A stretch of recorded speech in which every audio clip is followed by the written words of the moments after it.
Olá, eu sou o Fernando Rocha e esse é o Saúde e Bem-Estar. No programa de hoje, você vai conferir conosco a neurologista doutora em Ciências pela Faculdade de Medicina da USP, a médica Raquel Brant, vai tirar dúvidas importantes sobre o Parkinson. Temos também o médico neurocirurgião funcional Dr. Gilberto Fonseca, que é professor da residência de neurocirurgia dos hospitais Madre Teresa e Biocor. Ele vai esclarecer questões importantes também sobre o Parkinson. E claro, nós também temos o quadro Mito ou Verdade, para ajudar a diferenciar o que é verdade e o que não é verdade quando a gente fala sobre Parkinson.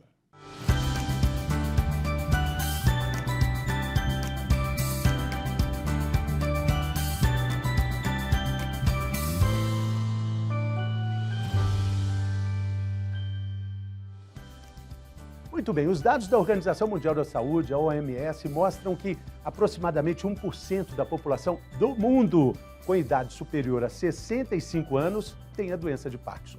Aqui no Brasil, a estimativa é de que 200 mil pessoas sofram com esse problema.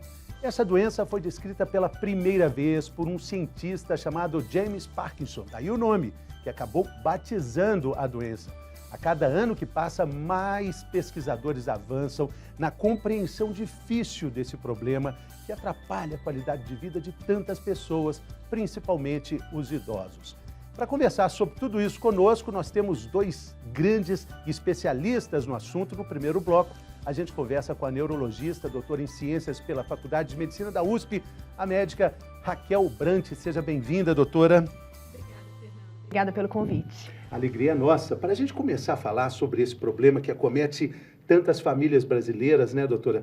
Na conversa anterior aqui, a senhora já logo disse, não falamos mais mal de Parkinson. Por favor. Essa é a nova condição, o politicamente correto do nome da doença.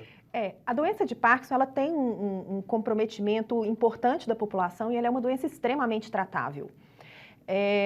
O nome mal traz um estigma, traz uma sensação de uma maldição mesmo. Então, nós que trabalhamos na área temos tentado, com a ajuda dos pacientes, desmistificar isso. É uma doença, como qualquer outra, que não tem cura, como a grande maioria das doenças que comprometem as pessoas, né? A gente não cura artrose, a gente não cura hipertensão, a gente não cura insuficiência cardíaca, não cura diabetes, mas nós tratamos para viver com uma qualidade de vida boa. E Parkinson é uma doença que tem tratamento e que tem evoluído cada vez mais no tratamento, infelizmente não no sentido da cura, mas eu entendo que é uma degeneração da idade, nós não temos cura para cabelo branco, por exemplo, né, que também é uma evolução da idade, mas que nós temos tratamento extremamente eficazes para manter esse paciente com uma qualidade de vida boa.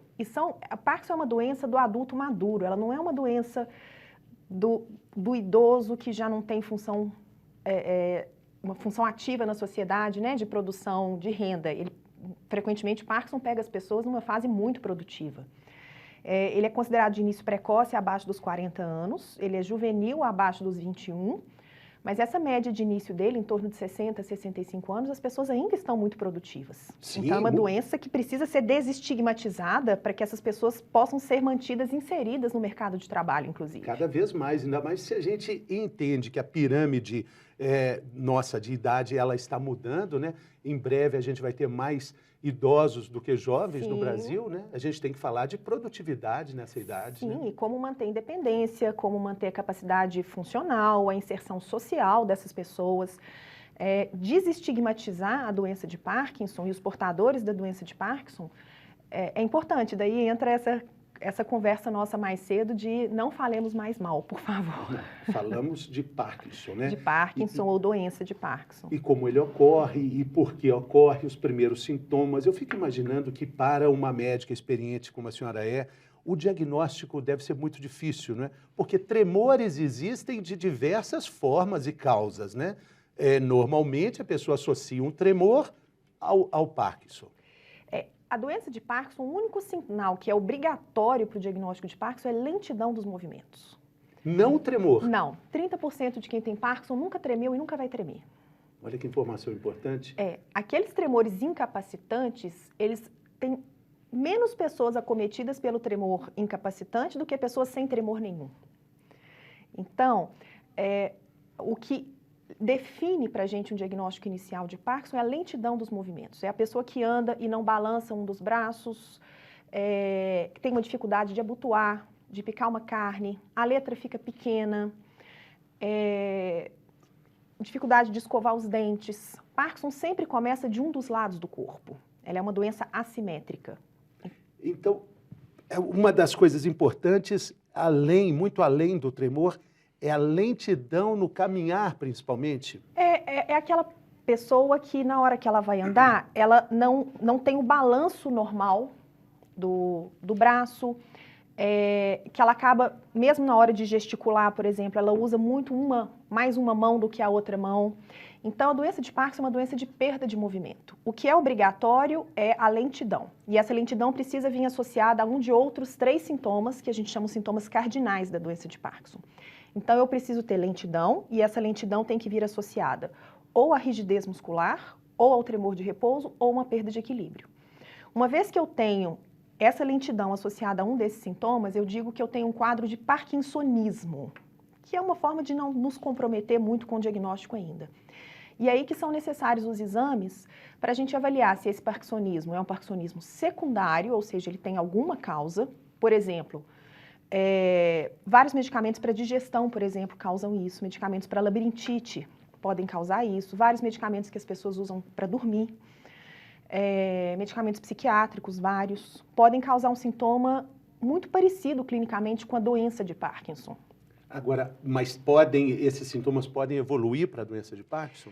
Não.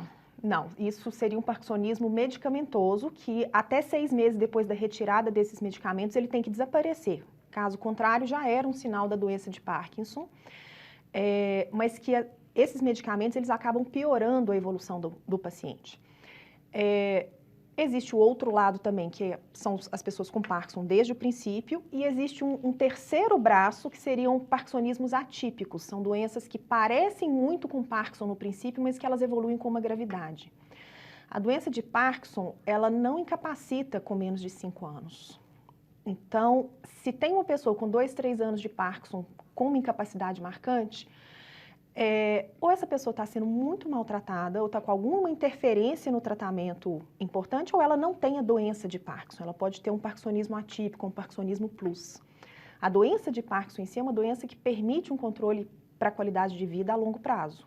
Eu queria só fazer um parênteses aí em algo muito importante que a senhora disse, em relação ao uso indiscriminado de medicamentos, entre eles medicamentos para facilitar a digestão, medicamentos para dormir.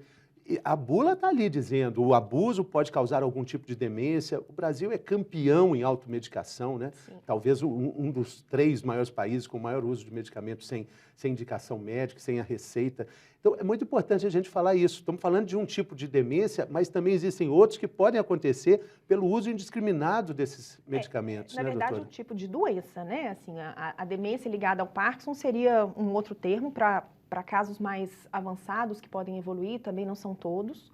Mas eu digo a parte motora mesmo da doença de Parkinson. A doença de Parkinson, nesse princípio, ela é uma doença que não cursa com demência. Ao contrário de um Alzheimer, por exemplo, que é uma outra doença. Né? E ao contrário do que as pessoas também, voltando aí à história de não falar mal de Parkinson, porque muitas vezes, pela situação do paciente, pode se associar a algum tipo de demência, né, doutora? Sim, mas é mais uma fase mais avançada. O paciente com Parkinson, a gente vê que desde o princípio ele costuma ter uma dificuldade de prestar atenção em múltiplas coisas ao mesmo tempo.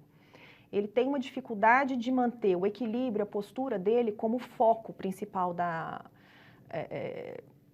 do que ele está fazendo. Então, se ele está conversando no celular, ele tropeça. Se ele está do lado de uma pessoa tendo uma conversa mais acalorada, ele não levanta direito o pé e cai, às vezes, ao subir um meio-fio, por exemplo, ou um buraco na calçada, que infelizmente é muito comum aqui no Brasil, né?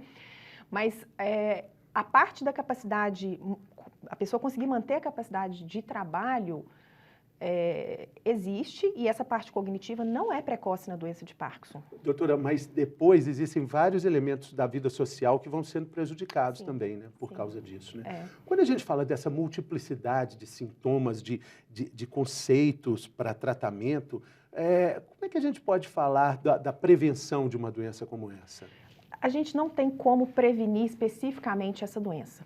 a gente tem que levar hábitos de vida saudáveis, como para qualquer coisa.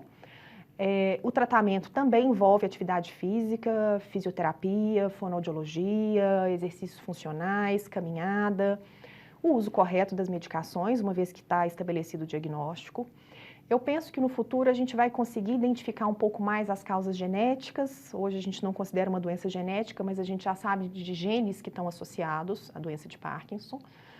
Não faz sentido fazer em larga escala, porque a gente ainda não tem como oferecer um tratamento direcionado para a prevenção, né, de modificação gênica, por exemplo. Eu acredito que no futuro a gente vai conseguir, mas hoje eu acho que ainda não. Mas a gente consegue manter o foco na qualidade de vida da pessoa. E quanto a prevenir para não ter doença, não é só essa doença, né? É o envelhecimento saudável como um todo. Como um todo. Serve para tudo, né? Para os rins, para o pulmão, para a bexiga, para o intestino e para o cérebro também, né? Exatamente. A gente tem que se preparar para 80 anos, 90 anos, quem sabe, né? Sim, e vamos viver muito se a gente tiver sorte, né? Se tiver sorte, todos teremos algumas doenças neurodegenerativas para chamar de nossas. Tem médicos que dizem, né? Claro que com a grande ironia, assim, dizendo que o que mais mata nesse mundo é a vida, né? Quanto mais você vive, mais risco você corre, né? E desde que o mundo é uma morte por pessoa, né? Desde que o mundo é não tem estimativa pior que essa. E por outro lado, não é tão fácil morrer, porque a gente só morre uma vez na vida. Interessante, né? Doutora, agora, como é o tratamento? A gente vai falar no segundo bloco sobre tratamentos cirúrgicos para a doença, mas como é o tratamento no dia a dia do consultório? Falamos do diagnóstico, falamos dos sintomas, aí uma vez identificada a doença, como é que segue esse curso? Como é a jornada do paciente administrando aí? Sabemos que não tem cura, mas tem tratamento e qualidade de vida, né? Sim. Existem vários medicamentos que o objetivo principal é repor a dopamina, que é o neurotransmissor que está em falta na doença de Parkinson. Não é o único neurotransmissor que está em falta, também existem serotonina, noradrenalina, que podem gerar quadros depressivos.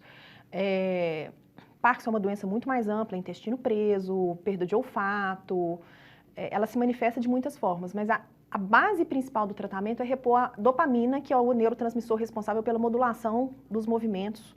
Ela é produzida ali nos núcleos da base, numa região chamada de substância negra cerebral.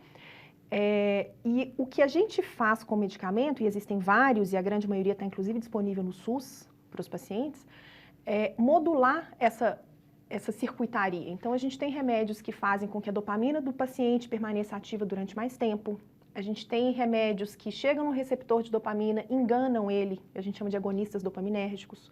A gente tem a própria dopamina para repor. A questão é que, como ela é uma doença evolutiva, no princípio, basicamente o que a gente fizer vai dar certo. Então, à medida que a doença avança, ela vai trazendo mais desafios, e aí entra a importância de um especialista em distúrbio de movimento, né? Que é um médico que, além de ser neurologista, ele se especializa no tratamento do Parkinson, que a gente basicamente vê aí, sei lá, 10, 12 pacientes com Parkinson todos os dias da nossa vida. Então, isso vai gerando um conhecimento que nos permite costurar o tratamento em torno de cada pessoa e sempre associado à atividade física adequada. Não é musculação, porque a musculação ela aumenta a rigidez muscular pela pessoa pegar peso. Então, são exercícios mais de abrir tronco, são exercícios mais de flexibilidade. A gente sabe daquela postura que tende a ser a postura do parkinsoniano, a gente não espera chegar nisso, a gente já começa a transformar aquela pessoa numa postura de Gisele Bündchen desde o princípio. É o conceito da reserva funcional. Se eu sei que eu tenho uma doença que foi descrita em 1817, o primeiro tratamento dela veio na década de 1960, eu tive 150 anos para saber o que acontece com essa doença se não tratada. Hoje a gente consegue usar desse conhecimento para tentar fazer com que nossos pacientes não precisem passar pela mesma coisa que os pacientes daquela época que não existia um tratamento. A gente está falando da identificação, do diagnóstico, né? A senhora falou algo muito importante com relação ao tremor, ele não é o principal sintoma, mas quando deve acontecer isso muito no cotidiano clínico da senhora, o paciente chega com tremor e com o susto do diagnóstico que pode vir. Sim. O tremor, eu brinco com meus pacientes que é uma coisa boa, porque permite o diagnóstico precoce. Todo mundo vê tremor e pensa em Parkinson. Claro que nem todo tremor é Parkinson, a maioria dos tremores não são Parkinson. Uma boa parte das pessoas que têm Parkinson não tremem, mas quando o tremor vem, ele chama a atenção e ele desperta para um diagnóstico precoce que vai me permitir tratar essas outras partes que aí sim atrapalham a qualidade de vida muito, mais do que o tremor, inclusive, que é a parte da rigidez, da perda dos movimentos, da lentidão. Então, o tremor, ele é um alerta para o diagnóstico que eu agradeço quando ele existe, porque os pacientes chegam para a gente mais rápido. E porque não é muito comum uma visita regular e periódica ao neurologista, ao contrário do cirurgião, do cardiologista, para a mulher o ginecologista, o urologista para o homem. Sim. Os médicos de saúde básica, eu penso que a neurologia ela ainda está um pouco à parte na formação médica. Ela ainda entra para um campo meio de ciências ocultas e que ninguém quer precisar de um neurologista. Até entre os médicos existe uma mística entre as especialidades. O neurologista, o neurocirurgião, ele é encarado como, opa, ali é neuro, ali vamos neuro, respeitar. Cuidado, cara, cuidado, é neuro. Se cair na mão ali, vai ter problema. Isso chega também à população de uma forma geral, né? Sim, sim. Acho que a única especialidade que tem mais mito do que a neurologia é a psiquiatria, porque às vezes o paciente, para fugir do psiquiatra, ele vem para o neuro. Mas a neurologia, o nosso papel na grade curricular, eu penso que ainda é um papel muito pequeno. Então, muitas vezes, os médicos generalistas não estão preparados para fazer esse diagnóstico. E, de fato, não é necessário uma consulta de rotina de urgência. Eu penso que esse trabalho que vocês estão fazendo de conscientização da população, está perdendo o movimento, isso não é normal. Isso pode até ser da idade, mas a gente não pode assumir isso como um fator do envelhecimento não tratável, aceitando incapacidade que a gente está vendo que não é normal. E Parkinson é uma doença de evolução lenta. A gente não conversa sobre Parkinson em meses, em semanas, a gente conversa em anos. Ah, doutor, eu acho que tem uns 2 anos, mas não sei, talvez tenha uns 3. Aí vira alguém e fala, olha, eu percebi, foi no último ano. Aí fala o outro, não, mas no casamento de alguém 5 anos atrás, já não estava normal. Então, ela deixa uma nebulosa aí de evolução que a família tem muito tempo para agir caso perceba. Mesmo que seja o caso de levar um neurologista mesmo com essa queixa, olha, os movimentos não estão normais. Assim, mal não vai fazer, né? Claro. Mal não vai fazer. Imagino, pelo que a senhora está dizendo aí, que a participação da família deve ser muito importante na observação desses sintomas e até mesmo no tratamento como um todo, né? Sim, sim. Eu acho que a base familiar para todo o processo de perda e adoecimento é perda, né? Sempre. O papel da rede social é muito importante. Então, o cônjuge, os filhos, os netos, amigos, né? Percebendo esses sinais importantes aí. E no tratamento, é importante ressaltar aí, dada a variedade de possibilidades de movimento e de limitação, que uma equipe multidisciplinar seja muito importante também, muito importante, é muito importante. A gente não pode mais tratar Parkinson só com remédio. Eu acho que tratar Parkinson só com remédio nos faz errar. E à medida que vai evoluindo, mesmo com a fisioterapia, com a terapia ocupacional, com a fono, enfim, cada um tem o seu papel na condução desse paciente. Chega um ponto do comprometimento afetar a fala também? Sim.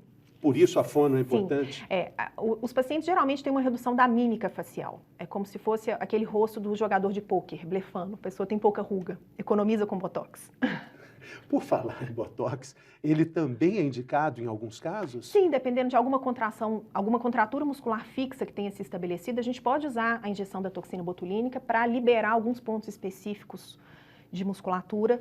No caso daquele paciente que já está numa fase muito avançada, muito enrijecido, isso, claro, junto com a fisioterapia, né? Mas pode ajudar a liberar aquela musculatura para que a gente consiga trabalhar a amplitude do movimento numa área que já está contraturada. Doutora, a gente tem aqui um quadro que se chama, como eu disse na abertura, chama Mito ou Verdade. E aí a gente vai falar sobre Parkinson. A gente já aprendeu no início aqui do bloco que não se fala mais mal de Parkinson, fala-se doença de Parkinson, para desmistificar a questão que envolve o tratamento e o cuidado com a doença, né? Esse é o primeiro. Mas temos outras, e a senhora fica à vontade, é dentro da sua visão clínica de consultório, pode dizer mito, verdade ou em termos... Tá bom? Preparado? Tá bem. Tomar uma água? Vamos. Tomar água. Água faz bem para o cérebro também? Claro, mas faz bem para o corpo todo, né? Mas a gente entra para a mesma coisa. A diferença entre o veneno E o remédio muitas vezes está na dose, né? Eu não recomendo 10 litros de água por dia. 8. Talvez não. Já começamos. Mito. Vamos lá, é mito ou verdade?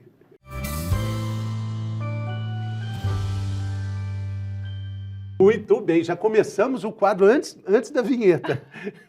A primeira questão, doutora, somente pessoas idosas desenvolvem Parkinson. Mito. Né? Mito. A senhora falou aí, até casos precoces, 21 anos, abaixo de 21 anos são casos juvenis, abaixo de 40 são precoces, acima de 40 está na idade mesmo. Bom, vamos lá, o segundo item. Quanto antes o paciente for diagnosticado, melhor. Mito ou verdade? Claro, mito, verdade absoluta. A gente podendo iniciar o tratamento, inclusive com prevenção das perdas funcionais. Pode se antecipar essa perda, sim, de alguma forma. Sim, um maratonista que corre 42 quilômetros, provavelmente quando ele gripa, ele ainda corre talvez uns 2. Se eu correr 100 metros, é CTI na hora. Não, o maratonista gripado, ele corre uma meia maratona, ele corre. Eu continuo sendo, no meu caso, 100 metros de corrida, eu vou para o CTI uns 3 dias ficar em observação. Bom, terceira questão. Pacientes com mal de Parkinson não podem praticar exercícios físicos. Isso é mito ou verdade, doutora? Mito, mentira. Eles precisam praticar exercícios físicos, mas tem que ser exercícios direcionados. Então, o paciente com Parkinson, entre uma corrida, como nós estamos falando, e uma caminhada, a caminhada é melhor para ele do que a corrida, porque a corrida ela coloca mais uma vez aquela postura flexora que já é do paciente com Parkinson. Eu preciso que o paciente abra o corpo, que ele balance o braço, que ele olhe para frente, que ele pise com o calcanhar. Então, são exercícios direcionados. Uma vez que a gente tem o diagnóstico, a gente consegue adequar a reabilitação adequada. Nada de muito peso na musculação, porque então, também agrava a rigidez. Curiosidade, uma das poucas questões onde a musculação não é tão indicada, né? Para ser feita, ela precisa ser feita com cuidado. Tá. Porque também deve ter uma necessidade de algum tipo de fortalecimento muscular, sim, né? Mas a gente tende a preferir exercício isométrico. Se for necessário carga, geralmente é pouca carga. Lembrando que aquela postura do atleta, aquela postura flexora hipertrófica, às vezes aparece até um pouquinho com a postura do parkinsoniano. Sim. Então, a gente tem que mudar um pouquinho o paradigma. Não é que não pode fazer, mas a gente tem que fazer direcionado. Os específicos, né? Não existe cura para a doença de Parkinson. Verdade. Mito ou verdade? Verdade. Verdade. Verdade. Infelizmente. Mas existe tratamento com qualidade de vida e com boas perspectivas de novas tecnologias sim. e um avanço cada vez maior, né? Sim, sim. O paciente com doença de Parkinson pode ter uma vida produtiva e saudável? Claro, verdade. Verdade, é isso que nós precisamos buscar com o tratamento, é desestigmatizar, é tatear o tratamento desse paciente, é sempre a menor quantidade de tratamento necessário para o paciente ficar bem, mas o paciente tem que ficar bem, tem que se manter produtivo. Seja através de medicamentos, de exercícios, de cirurgia, tem muita coisa para fazer. Doutora Raquel vai adorar essa questão aqui agora. O único sintoma do Parkinson é o tremor. Mito ou verdade? Mito. A gente está falando isso o tempo todo. Essa é a pérola do programa de hoje. A questão da perda do tremor, do tremor é aquilo que a gente já falou, né? O tremor, ele é um sintoma que facilita a detecção do Parkinson. Mas, geralmente, a gente vê a pessoa começa a fazer o movimento, ele vai perdendo esse movimento, vai tendo uma fadiga do movimento. Vai muito bem no princípio, depois vai se perdendo, vai fletindo um braço, parece que está arrastando um lado do corpo, um braço não mexe. Esse é o principal sinal de alerta. Se eu só tiver tremor e não tiver lentidão, eu não posso dizer que eu tenho Parkinson.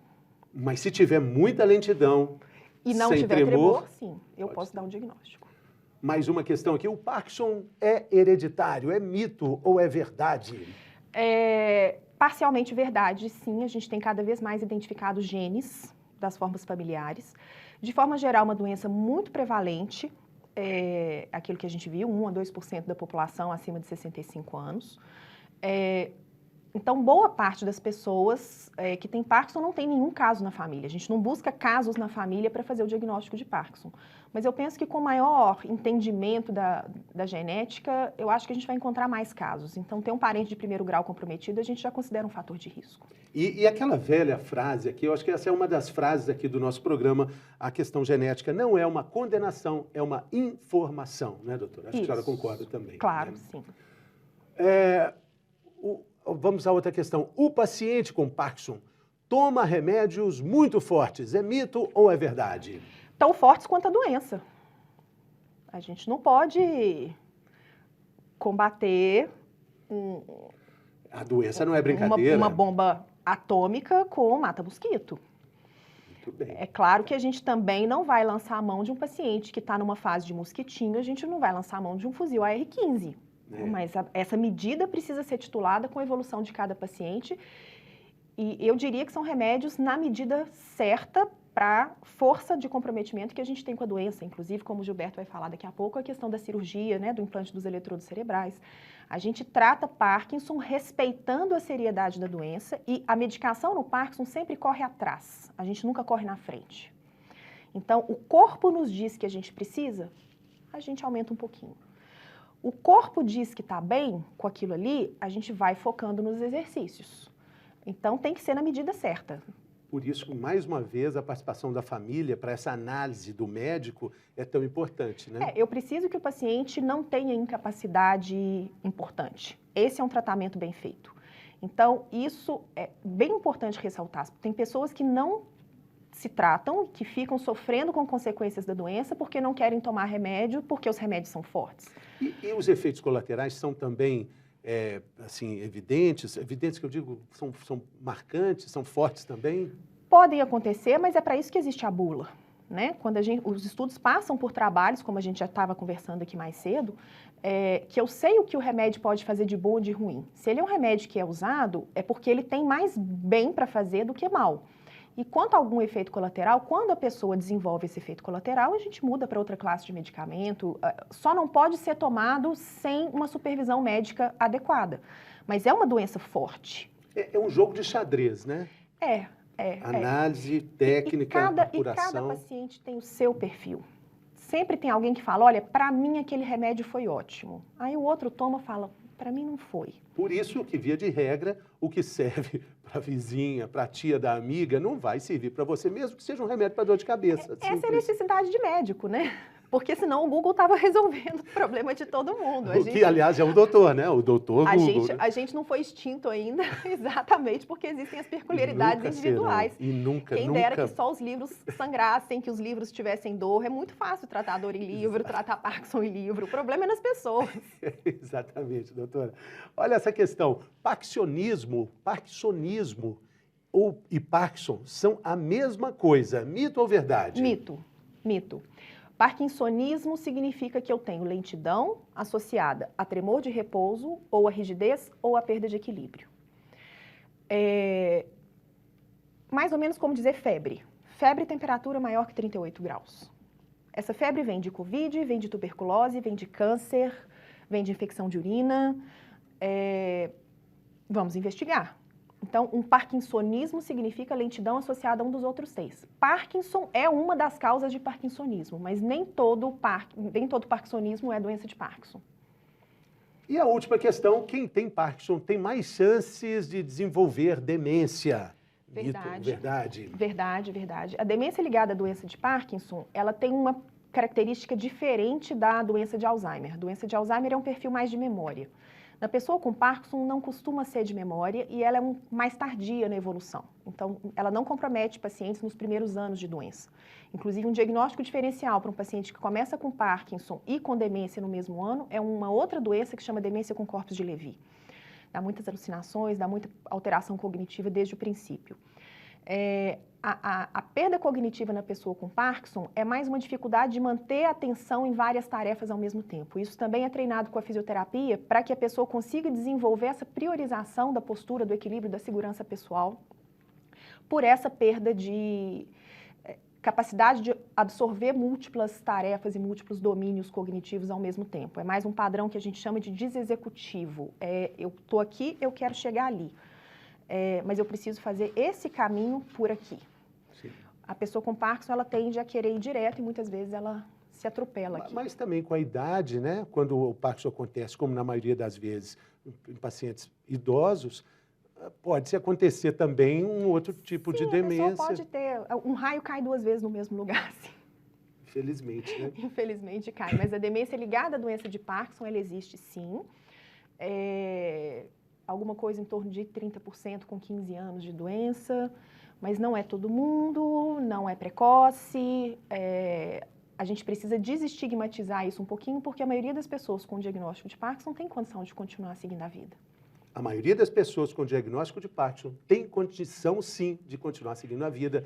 Essa é a mensagem que fica nesse primeiro bloco. Doutora, muito obrigado, foi ótima a conversa. Obrigada a você. Apesar de tão séria, foi também, de certa forma, até divertida e esclarecedora demais. Valeu. Muito obrigada pelo convite. Agradeço. E no próximo bloco, a gente fala com o Dr. Gilberto Fonseca, que é neurocirurgião funcional. Vamos continuar falando sobre Parkinson. A gente volta daqui a pouquinho. Quero te pedir também para você seguir a gente no Instagram, fazer seu comentário sobre o nosso canal, também no YouTube. A gente está te esperando por lá. E daqui a pouco a gente volta aqui.